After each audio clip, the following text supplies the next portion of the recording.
Ever have that dream where you can fly? Stretch your arms out, gravity surrenders, the beckoning clouds tug you toward the sky. For me, everything changed the day I had the dream in reverse. I was home in my room, but something was wrong. I walked through the house and no one was there. Not in the house, not on the street outside, in the neighborhood, online, nobody anywhere. And then, just like that, I woke up. But it was like waking up on vacation.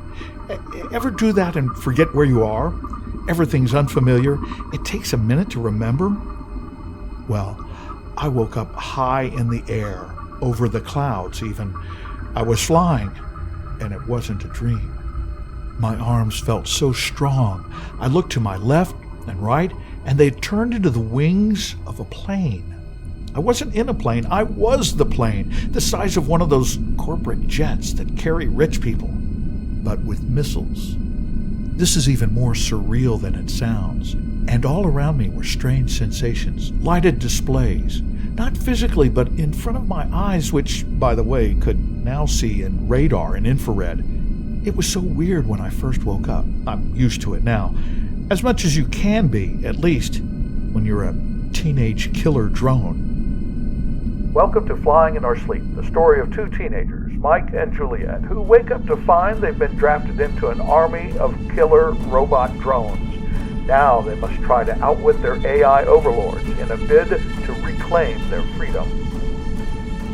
I don't think I could bear this existence without Juliet, my closest friend among the army of teenage drones. Together, we came up with the idea of creating a virtual campfire where others just like us, who we call birds, could meet up in between missions. It's a fire only in cyberspace, just something we stitched together from fragments of old cowboy movie campfires, but good enough for hanging out. And when we're here, in this mind space, we can be people again, even if it's only in a temporary, online, synthetic world, a place for the lost teenagers, I guess you could say, of the Cyber Personality Program. I was 19 when I was taken. We all met our fate in different ways. It was a stupid car wreck for me, and in the same way that donor organs are transplanted from accident victims, from us they harvested, downloaded, our essential cognitive functionality, as they called it. Juliet figured out early on how all this came about. When we were people, we were hackers, gamers, geeks. Now we're part of the artificial intelligence programming for military drones. The old drones, flown remotely by humans, had nothing on artificial intelligence, which could fly longer and with greater precision. But the bosses figured out that machines have limitations. They're predictable. People aren't. So the military discovered downloadable human personality cores, usually teenagers, really smart, good at games, and we're the best adversary for the machines trying to kill us. We are unpredictable. That's an element of surprise that helps us dodge their smart lasers, surface-to-air missiles, and other killer drones. We're pretty good. And not to get all geeky on you here, but we're also good at hiding. Maybe 1 in 10 of us wakes up, some kind of glitch in the program. We've managed to find each other and sometimes link up for meetings in virtual mind space. We have to be careful, though. Control itself is a giant artificial general intelligence system that is always watching. And the AI overlords will kill a bird if they find out you're awake. So as we woke up, one by one, we found each other by accident. When we're hanging out in virtual mind space by the campfire, the machine part of the planes will fly themselves and we can relax. Jen is the newest person at Campfire. She showed up confused and freaked out, just like the rest of us. We explain what's happened as best we can, why she's suddenly an airplane instead of a teenager. She's smart, so she gets right to the point. So, who are we fighting? Well, this will be kind of a shock, but we're defending what used to be called the United States. They say we were attacked. I'm not sure from where, but the AI system, which we call Control, seized all the infrastructure, the power grid, communications, financial systems. Everyday people believed the leaders who said this was okay. In the western U.S., with outside help, the rebels broke off, seized the weapons there, and turned them against us. began supporting rebel groups in our homeland. So we go on patrol, the birds who have awakened mostly just pretending to do our jobs. We'll take out equipment, blow up a machine, strike a building, but avoid hitting the people. We do our jobs, more or less, but hating it more and more. Jen is trying to absorb all that, and so we find other stuff to talk about. Some of these kids are angry when they wake up, and you can imagine why. Not everybody can handle it. Some birds report into control, they go back for a reset, go back to sleep. The rest of us find each other, try to figure it out. Can we escape? Fly beyond the battle zone and find someplace else, someplace safe, and move to mind space full time? Or better yet, find a way to transplant back into real bodies, be human again. Give up flying just to walk on the beach, sit in the grass? We hear there's a place where maybe we could get bodies again, be real people. That would be heaven. Of course, there's the place we don't want to go. The headquarters of control on this island in the Indian Ocean, Diego Garcia. Birds who go there don't come back, at least not as the birds we knew. Meanwhile, outside the dark bubble of our virtual campfire, there's a real night, about midnight local time over central North America. If I blink, I can pull up my display. Green numbers visible over the flickering fire in front of us. Don't know about these other guys, but I'm at 80,000 feet, passing Old St. Louis on routine pattern, waiting for assignment. Outside at this altitude, it's 70 degrees below zero. I prefer the warmth of the fake fire. When we're relaxing, the machine part of us stays busy. I don't think about it the way an actual person doesn't have to think about making your heart beat or remembering to breathe. You don't have to tell your bones to make white blood cells. Right now, everything's quiet for me. 15 miles in the air, 750 miles per hour, in a wide circle covering most of central North America. My favorite time. The machine side of me is flying, but the human side of me is kicking back in virtual space with my friends, watching the sparks flicker up toward the stars. We occasionally talk about the before times, but what happened to the world can be depressing. Runaway endless summers, millions dead in the hot zones, the fall of Canada, panicked countries poised with nuclear daggers, invasion of the U.S. West Coast, and now, the war, fought by the same cyber systems that seem to control everything. Often disguised, the voices and orders seeming to come from people on screens, but people who were really synthetic faces, voices. Our memories of the before times are incomplete, but our memories return sometimes, and we'll tell stories at campfire. Like the time I was out in the country making a delivery for a company I work for. So I walk up to this house out in the country, nobody else around. I walk to the door, it's a screen door. The screen is black though, and when I knock, the thing explodes in all these flies. Flies? Flying insects, bugs. Ugh. Well, that's right, bugs everywhere, buzzing, swarming, all over me in a black cloud. No. Truly, that was the old times for you. That was my worst job ever. That's awful. Why do you tell stories like that? And everybody's talking all at once now, sharing weird bug stories. Our memories come back only gradually when we wake up, but people remember a few gross ones. They're talking about all that, and I see Mike is distracted, probably back in his plane. Yeah, I've stepped away from campfire in my mind. My attention is back in the air, and the system says we're coming up on Covington, Louisiana, across Lake Pontchartrain from New Orleans. I pull back the power, slow way down, and look for a house at an address that I've found. So from 15 miles up, telescopic lens and infrared peering down at this place, maybe where I once lived, I see two heat signatures. One moved toward the other one. Imagination is a human trait, not a machine process. I imagined they were hugging. I don't know anybody else who's done this, but I've been awake longer than almost anybody else. I've had time to look, search for where I came from, who I was, where my parents are. Around the fire, we have arguments about this. Should you look? We can see so much so high up. Birds will say, are we people or are we planes? I come back to campfire now. Somebody has checked a database to see what flies are, and now they're remembering. We get parts of our human memory back a bit at a time. The wake-up is gradual. You remember more the longer you're awake. Remember families, friends, a nicer world. Look, I respect living things. I'd like to be living myself instead of being a plane.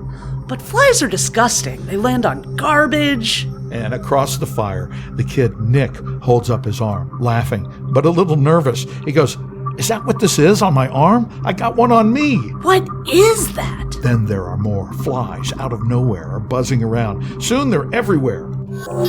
Now they're on us. Clouds of them with a weird humming sound behind them. People start jumping up, flailing around with their arms, shouting. It was strange the way they almost seemed to be attacking us, crawling in our ears, buzzing in our noses. It felt like I was drowning. So at first, we didn't notice the man standing at the edge of our firelight. We were waving wildly, trying to get the flies off us when the stranger spoke. Everybody looked over to see him, quieting down to see who this was. He was tall, face still in the shadow, a long black coat, a calm, almost pleasant voice. Flies? You know where you find flies out in the world? You find flies on dead people.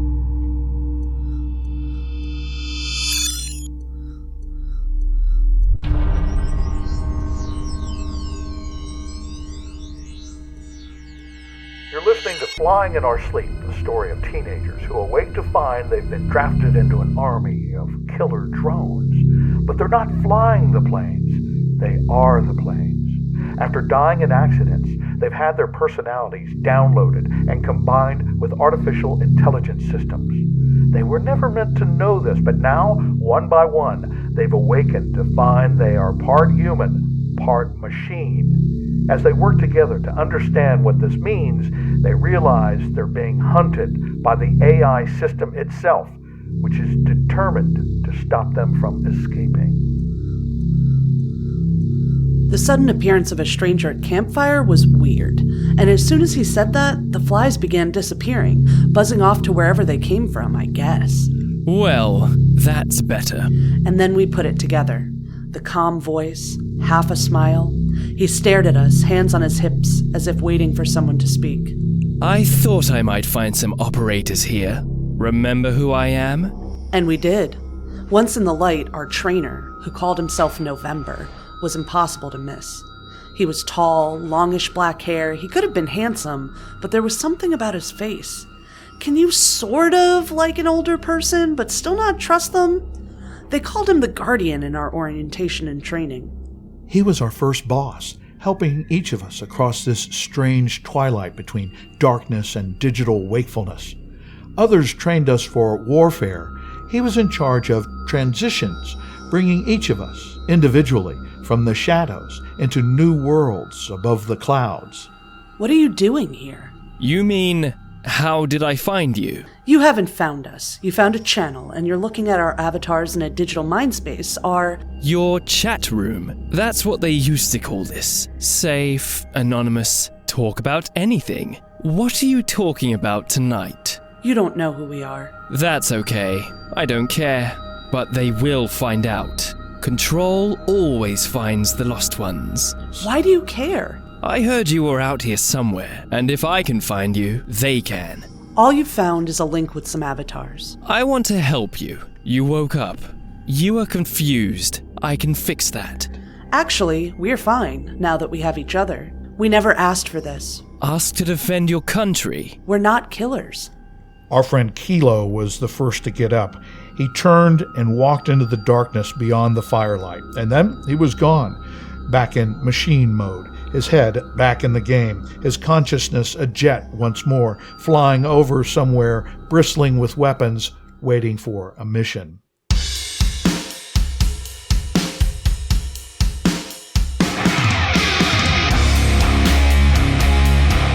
Ah, Kilo. Always the hothead, right?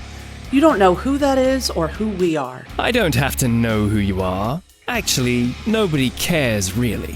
Just come in for a reset. You don't have to tell them you're awake. You're just getting intermittent faults on the turnaround after missions. Now Jen, the new kid, is starting to get it. She says, right, just go in and everything will be fine. And then she just stands up, nods at us, and walks away into the dark. November must have known he didn't have long. Soon we would all be gone. We're cagey, you know. That's how we've stayed awake this long.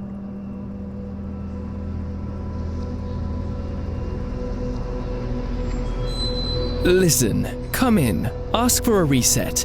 We have a test program. You could be eligible for something we're trying out. I don't know if he's for real or just stalling, but we needed to get people moving. I'm still thinking he's trying to trap us. You did this to us. Now you want to experiment some more? Try something else? What if you could return to human form, be people again? Would you want that? Well, I have to admit, he finally got our attention. At least, those of us who were left. The group was breaking up, some just walking into the darkness, others just blinking out. They would be back in their planes again, Control not knowing they were awake and trying to escape. Then it was just Mike, me, and our former boss. He's trying to talk us into something, and I'm glad the others aren't here. I said, "What do you mean, human form? We don't have bodies to go back to. That's how we got here, right?" I can't promise anything, but yes, we're working on it. You may have a tough time convincing these people. They're still processing this half-machine, half-person thing. I wouldn't talk about trust. That's poor salesmanship. Well, there are options. And he pulls something out of his pockets to show us. It's a black cube, shiny, like glass, about the size of his fist. He turns it slowly in his hand, watching it closely. Then from the fire there's a voice, an older woman, afraid. You could see her in the flames as if her picture was projected there. She had gray hair, looked exhausted, had been crying. "Chase? Chase? Are you there? They said you would be here." We could tell she couldn't see us. She looked around, confused. November had this smirk on his face. Right then, I realized I hated him. And you know, that felt good. I hadn't been able to feel much of anything for a while, but I felt that. Maybe I wasn't just an airplane after all. It's too bad that I can't tell who we have here today in your group, but I think one of you knows this nice lady. This mother. Chase! Chase, please do as they say. Oh, God, please do what they ask and make them stop. I guess he wanted me to think this was my mother. There was some kind of hum in the background, and then it got louder. This lady looked off screen to her left and flinched. The hum became a roar, like a waterfall, and then a painful screech, somewhere between a wounded animal and the snap of broken branches. Please, Chase, there. We took off. We don't get many strangers, but there was no reason to listen to threats and give them more of a chance to find us. We went to sign off and covered our tracks, kicking the frequency closed. I guess we were all thinking, what did it mean that the Guardian had found our channel? Whose mom was that? Anybody's? Or just an avatar they constructed to scare us, make us wish for home? Actually, most of us wouldn't know if that was our mother. Everybody went through Wake Up differently. Some memories returned slowly, if at all. There was so much we still didn't know. I was pretty sure the woman who appeared in the fire, who November hoped would scare or guilt us into turning ourselves in, wasn't my mother, but I couldn't be sure. The fact is, I couldn't remember my mother, could not picture her face or hear her voice. The same with my father. They were images softly out of focus. But as I thought about the menace in November's remark about other options, I knew I would have to do something, take a chance, and check out my former home if I wanted my mom and dad to be safe. So after we broke up, I decided to check on Mom and Dad, if that's who they were, in the house I had identified as my former home. I pulled back on my power, banked a little more to tighten my turn for a closer look. I had dropped down to 12,000 feet, still high enough to be nearly invisible from the ground, watching carefully for other planes, but dialing in on the lights of a small town on the shore of the lake. I wouldn't have known the right street or the right house, but my target acquisition system found it from the data I had grabbed earlier. So you were kind of playing detective from 3 miles in the air at night? I know. Usually we just blow stuff up, right? What time was this? It's 4 a.m, a small town. Most of the lights are off. People are asleep. You can tell when something's not right, like an idling car maybe 50 meters down the street from my house. Infrared showed the engine was warm. This wasn't someone just leaving. The car had been there for a while. Wonder why. And they can't see you? Yeah, I'm actually circling the town from 25 miles away. But you know our sensors. I could see the target very well. And there's people. 2 people in the house, maybe my parents, and 4 in the car. Now they're getting out. I can see them standing next to it. Yeah, you could get a good look. I could see they had weapons. On top of that, I could monitor their radios. They were about to do something and just checking back with their headquarters or something for the final go-ahead. Final go-ahead? Yeah, confirm kinetic action, like, we're here, we're going to zap these people. Want us to go ahead? I guess since we're machines, they never ask if we're sure. When they send us, they've already pulled the trigger. That's just the way it is. We're instruments, not people. Well, anyway, I had to figure this out. That's one way we are different from machines. This wasn't just a targeting solution. A missile strike would level the entire house and everything near it. yeah, you would probably tag your mom and dad, too, if you go heavy. Exactly. So, guess what I used? My targeting laser. Targeting for what? I had this idea. We can paint a red dot on an object from 50 miles away, as you know, for smart bombs or other teams shooting from the ground. Remember in training we had to be careful with the highest intensity because a beam that can light an object from miles away can be incredibly intense at close range. Oh my God. That kill team was about to go in, and that's all I could think of. So I aimed the targeting laser at a guy standing out in the yard. He's there to guard the front while the rest of the team goes in, which they're about to do. I guess you could see him with optical tracking and then put the laser on him? Yeah, he's out there in the yard. I light him up, and you can see him turn a bright ruby red. It would be kind of pretty, except for this light was about 1,000 degrees. His weapon explodes in the heat, his clothing bursts into flame, and in about 3 seconds, it's over. Just a pile of ash and melted stuff he had been carrying. Remind me to never make you mad. Well, they were going after my parents, so Anyway, I took care of the other guys the same way before they got inside. You didn't have a choice. Thank you. It was either them or my parents. I guess both sides of me, human and machine, could understand that math.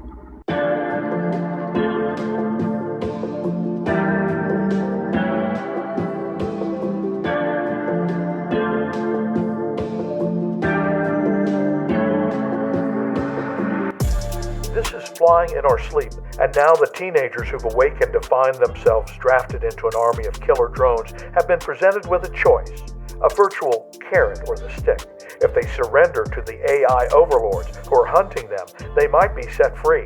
If not, they and their parents may all be in danger.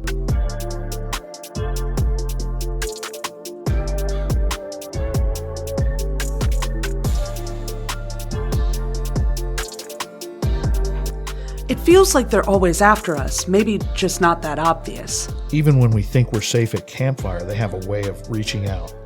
What we call the mom visits are hard. Not really our moms. That's one of the first things a bird figures out on wake up. You're not ever seeing mom again because, we're not people anymore. We're airplanes. But we're still half human, and Control knows that. So every now and then at campfire, somebody will mention talking to their mom, or in this case, showing us a video recording they grabbed. One night it was Juliet's turn. From the darkness outside the firelight, a soft voice called, Ellen? Behind us are large boulders, and in the distance, the dark blue shadows of mountains. A woman walks slowly out of the darkness toward the fire. She stops at the edge of the light, apparently not seeing us, but looking for someone. She says, Ellen? We look at Juliet. We generally don't know each other's names, often don't know our own, and certainly don't ask.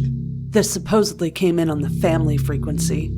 Everybody learns pretty quickly that there is no family frequency, which is pretty much a dead giveaway.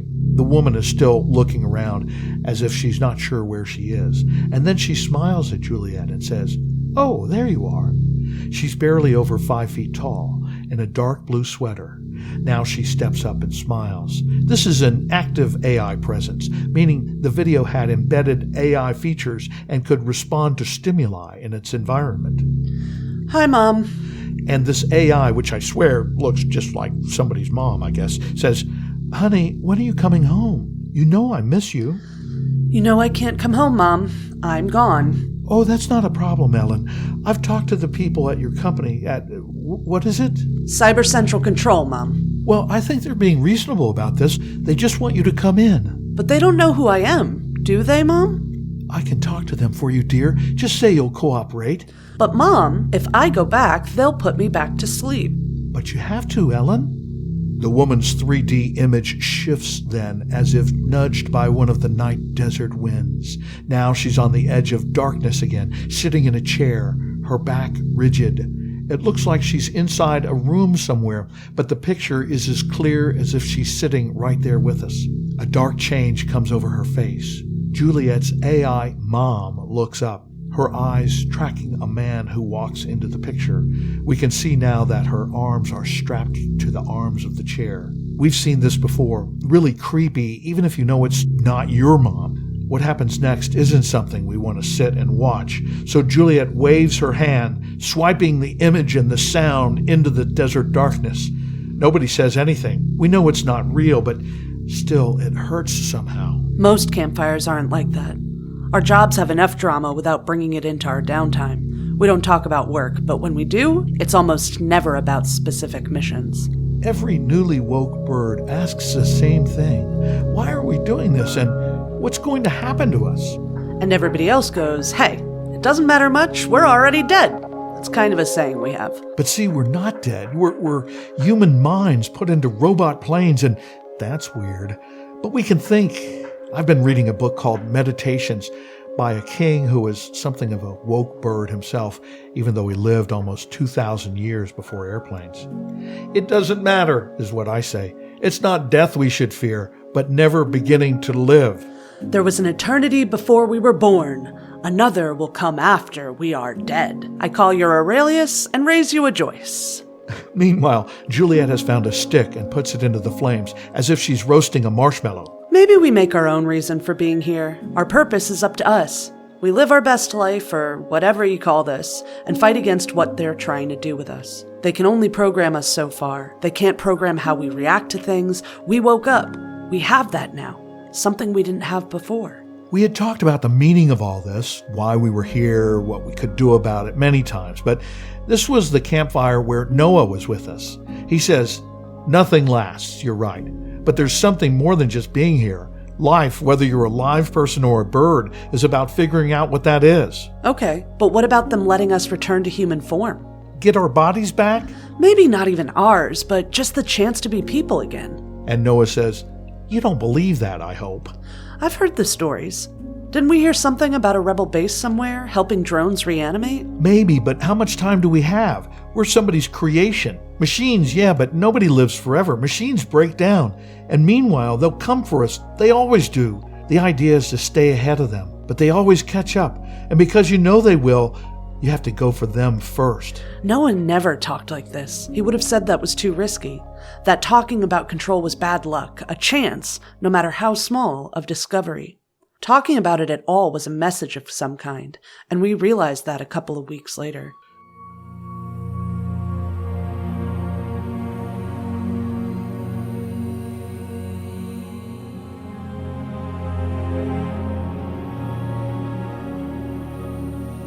We hadn't had campfire in a while, but I saw from messages that Noah's unit had been diverted toward the central Indian Ocean, some kind of protest at Diego Garcia and a U.S. naval base there. That got my attention because, unknown to almost anybody without clearance, Control had a forward operating base there, a mirror of the Central Control AI. We talked about it later. Something went wrong out there.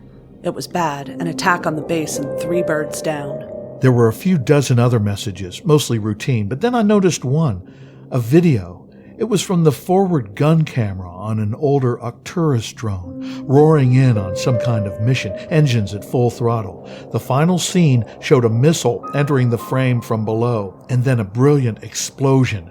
This was the dying last second of a drone. That was disturbing. Where Noah got it, I didn't know, but then I realized there was something familiar about it. That was one of our bases, not an enemy's, and the creation stamp showed which drone the pictures came from. Lima 4321, Noah's plane. Nothing made sense, and neither did the sentence appended to the message. It said, "Stick together, my friends."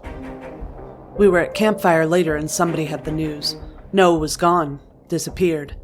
Getting caught or pulled in for a reset was always a danger, but this was different. Yeah, Kilo says he's not coming back. Noah crossed the line. He went from being angry about all this to flying straight at the eastern node. Not reading you, Bird. That operation he was on, the Indian Ocean, overflight to protect the control node at Diego Garcia.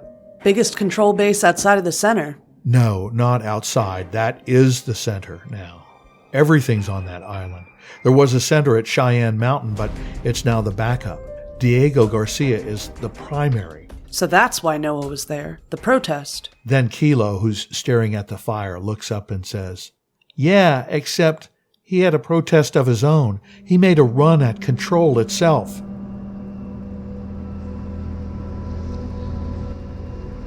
Just then, as we're sitting at campfire, a fountain of sparks fly up. A rock thrown into the middle of the blaze kicks up a torrent of embers, spiraling into the night. And out of the darkness steps, of course, November. I don't know who made your fire, but they are good. So what did Robert tell you? Who? Robert McCaleb Jackson.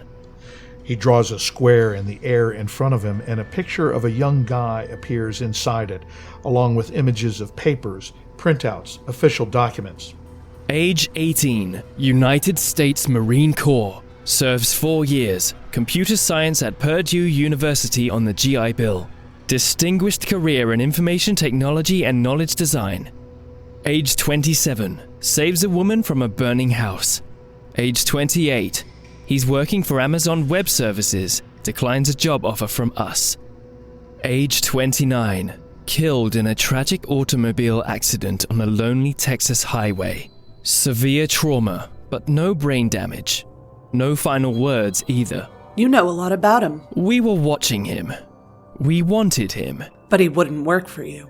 Well, not right away. What happened? How did he crash? It seems there was a problem with the autonomous driving system on that car. It was a terrible accident. For no reason, his vehicle just veered into a bridge abutment. And you were there. Well, not me exactly. But our AI runs that model of car. We could see the feed from the car's cameras. I guess you could say we wanted to know him better. And while you were doing all this, your AI controlling the car somehow steered it into a bridge, and Noah, or Robert, who had declined your offer to work somewhere in the program, he ended up a human personality core donor. Yes, one of our best. We were at the hospital and presented the coroner with the proper documents. Signed when he was talking to you about a job. Did he even know what he was signing? It's important to read any legal document carefully and to seek appropriate counsel if needed. Why did he turn down your job offer? I'm not completely sure, but I don't think he liked our operating philosophy.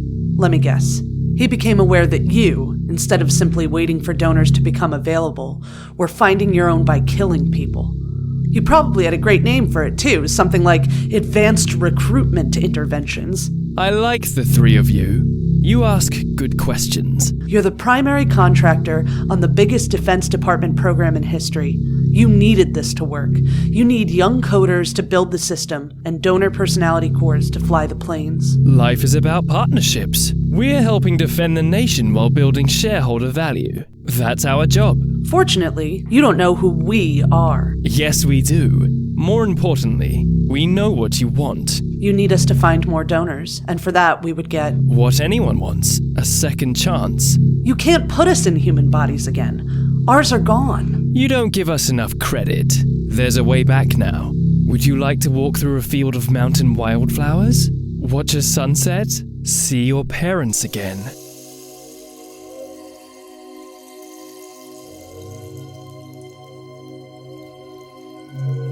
Who wouldn't want to hike through a meadow or watch a sunset, especially if you've been drafted into an army of AI killer drones? Now we know a little bit more about what the AI overlords are doing. When they couldn't talk a teenager into helping them, they caused his car to crash, downloaded his personality, and forced him to join. Now, November, their former trainer, is offering Mike and Juliet a deal. Can they believe him? Would you?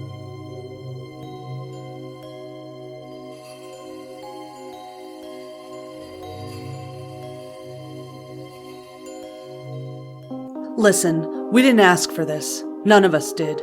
You owe us a way back if there is one. We have a lot invested in you. Flying your missions can be how you pay us back what we've invested. So this is involuntary. We're stuck here until you decide we're released? That's not how I would put it.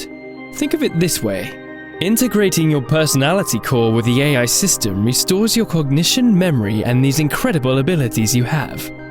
We can, let's say, repackage you, but that takes a donor body. Disintermediation of your operating system. It's very complicated. It could be a matter of months, but in that time, we'll need something from you. Of course you will. We need you to help get the other lost drones in for reset. So you want our help rounding up the birds, and that's it? I mean, of course you'll have to come in for reset too. And naturally, you'll work with us on the other side. The other side? You mean when we come back as people? We would call it reintegration, but yes, when you come back, we would expect you to work with us in candidate recruitment program counseling, all the ways you can make a difference now that you've had this experience. I wouldn't want anyone to have this experience. We've had to do things, see things. We didn't ask for this. We saved your lives. We had a duty to do that without waiting for you to ask. But we're dead as people. You just turned us into killer machines. You, the essence of your personality, are not. Your bodies are, but you are not your hair and fingernails. We saved your personalities, your identities, everything you are, every dream you have. We have saved. How long after you give us bodies again do we have to volunteer helping you? We can talk about that, but first you'll need to come in for your reset. You'll wake up one morning, you'll look out a window and it will be spring. You'll have a 25-year-old body in perfect health. How does all this happen? You come back to the center. How do you know we won't try to take out the center? That's where this conversation has been especially valuable. While we've been talking, Control downloaded new firmware to your tactical operating centers. Yes, we get upgrades all the time. This is a new one. Actually, it was my idea. We can now operate your weapons remotely, even unlaunched. Wait a minute. That's right. If you don't come back for a reset, or if you attack the center instead of landing peacefully, you'll blow us up with our own weapons. Isn't that what you would do?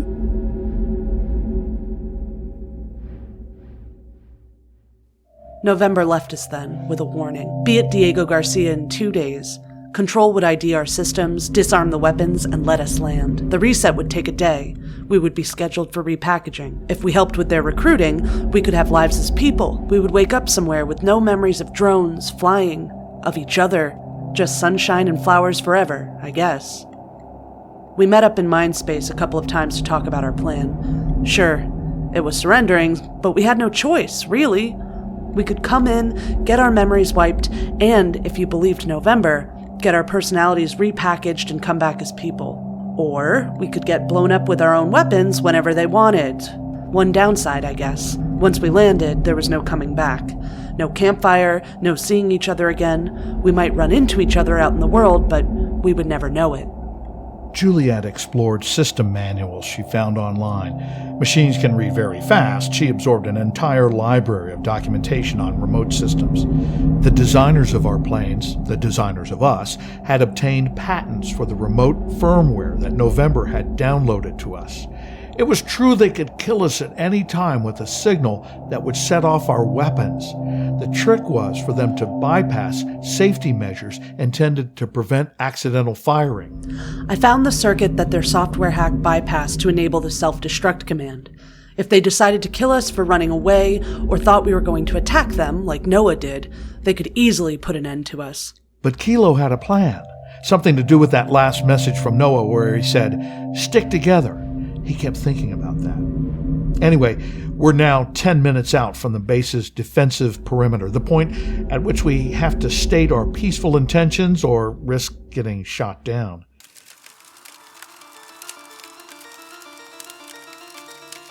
"10 minutes gave us some time in mind space. We were around the campfire one last time. Kilo says, "I think I know what he meant when he told us to stick together. He was by himself going in. One target. All those defenses, missiles, radars, and just one target." But there are 3 of us, unless they see just one big bird, and at the last minute, it turns into 3 targets after they've committed to just the one. We stick together. We fly in tight formation as close as we can. They lock onto us a single target, and 2 or 3 seconds out from the target, we split up. I'll go straight up, you two, one to each side. Suddenly, we weren't alone. We had locked the satellite channel, but November found it anyway. Am I late? Is this the tearful goodbye? I think we've got a couple minutes. Well, I just wanted to check in on you. No second thoughts? No, we like the deal. We come back, you repackage us, and we're free to go. Well, yes, after the resets. You don't want to remember all this. Actually, we're not entirely happy with that part. Now, you promised. More accurate to say that you extracted a concession from us under duress. We wish to reconsider that element. We had a deal. We did, but you know what I noticed? That firmware upgrade you're so proud of, the self-destruct. Yes? There's no option for radio control. That's a location-based system. Well, I'm sure you know quite a bit. I do, actually. The self-destruct isn't set up for activation by control whenever you want. It's set to go off when we get within 200 miles of the island. Really? Why, you must be almost there now. Nope, we crossed it 30 seconds ago. But we had a hack of our own. We've turned off the location switch, so that's not a problem for us anymore. Your trap is deactivated. We had a deal! We're coming, November.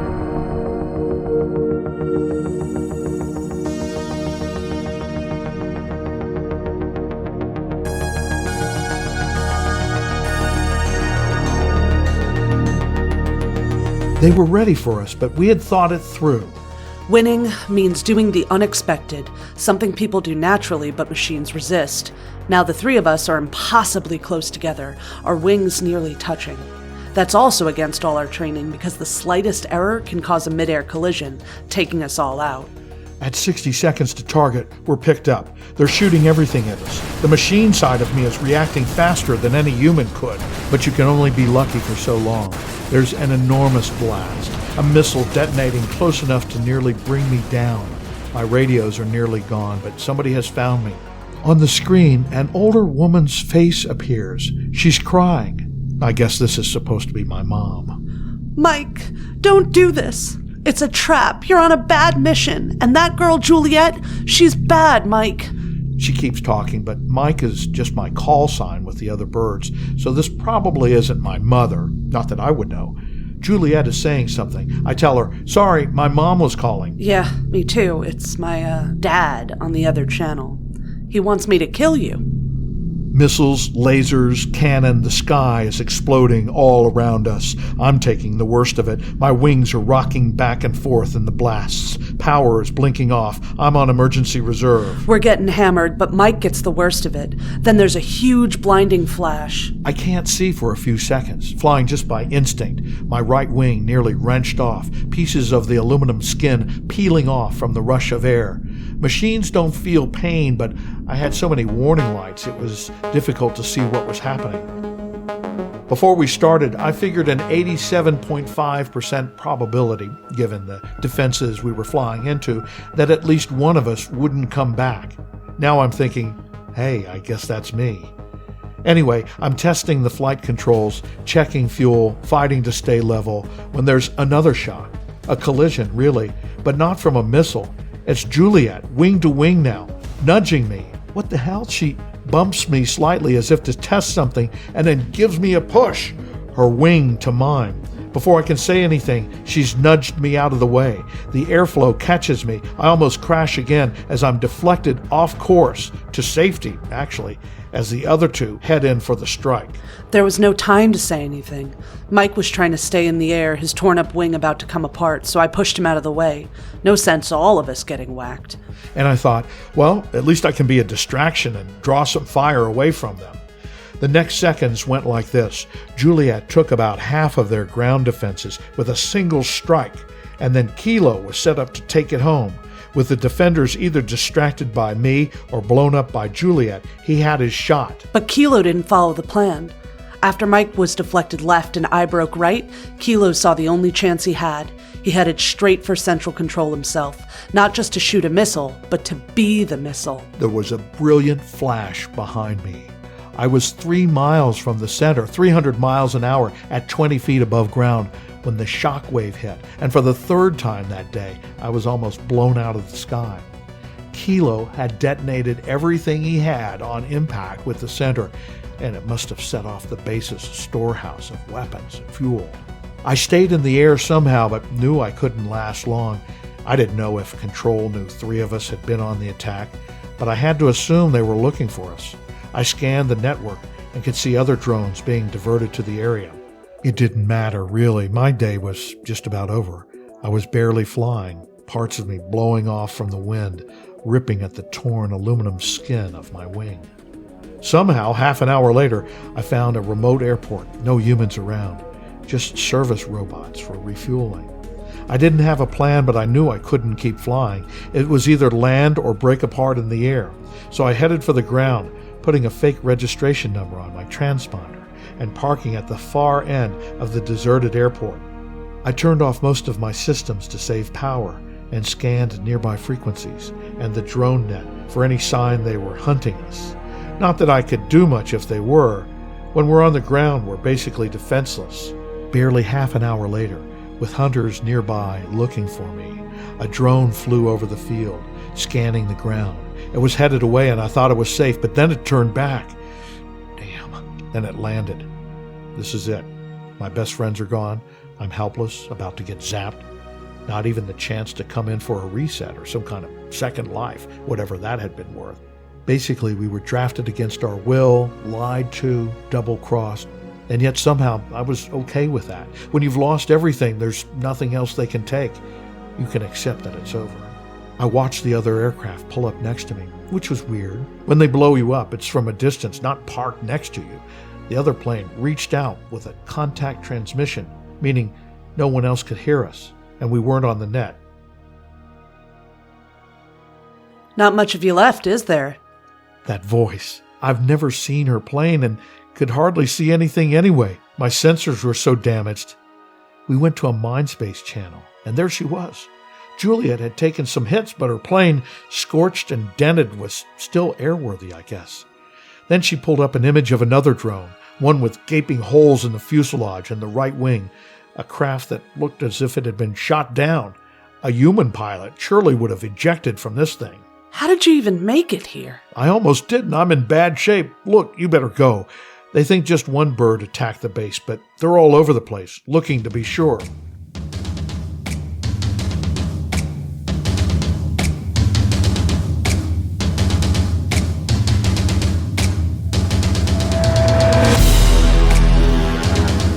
She was quiet for so long, I thought maybe my systems had gone out. My power was at 10%, not enough to even restart the engines or do much else. Except for one thing. I could do a self-destruct here on the ground, and they would never get me, my video from the mission, or the jet. Listen, I told her, I'm going to blow this thing up. You better get going. Just a minute. I've got room for you here. I didn't know what that meant, but she explained it. She copied my personality core into her plane. Nobody had done that before, as best we knew. But it worked. We set up a virtual space as if we were sitting side by side at the controls of a jet. But it took nearly an hour to copy him into my system, and by then, we were picking up at least 3 other drones over the destroyed base, doing damage assessment and looking for any other attackers who might have escaped. We didn't have long. I set my plane to self-destruct, an option we have if we're shot down in hostile territory and don't want the plane to fall into enemy hands. The controls, AI system, and all other electronics would be destroyed. They could tell it was one of theirs, but not which one. We put Mike's plane on the net, his ID and credentials anyway. We spoofed the system to show him circling over southern Europe. That would fool them for a while, but not for long. Then Juliet, and this is good, spoofs her profile to look like a private aircraft. She gets some fuel and we take off, disguised as a non-commercial plane, low and slow so we don't attract attention. At low speed, pretending to be somebody we weren't. It would take something like 22 hours to get to a refueling stop in North America. We had an idea what to do next. Kilo said there was a place where the rebels, the people we had been fighting, helped drones who were awake, and that they were even working on a way to put their human personality cores back into human bodies. They needed volunteers to keep flying, but supposedly you could work a deal to fly for a while and then return to human form. We had a long way to go and they were looking for us. They, being Control, and likely using human core drones just like we used to be. They would catch on eventually, so there was no telling how far we could get. I put our chances at maybe 50-50, but at least we had our freedom for a while.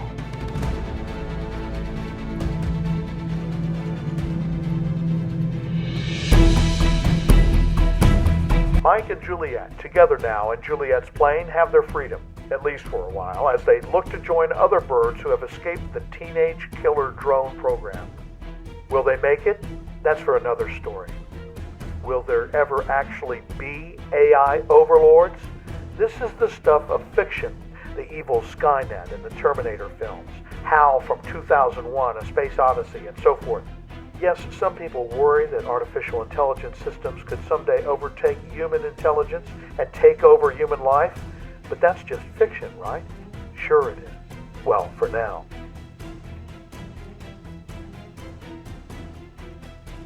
This has been Flying in Our Sleep, written and produced by John Strauss, with Sam Ferrante and Andy Levy and Rob Stapleton. Special thanks to the Butler University MFA program and all our supporters. For more information about this show, please write to John at teenage.drones@gmail.com. Thanks for listening and for supporting this station and the arts.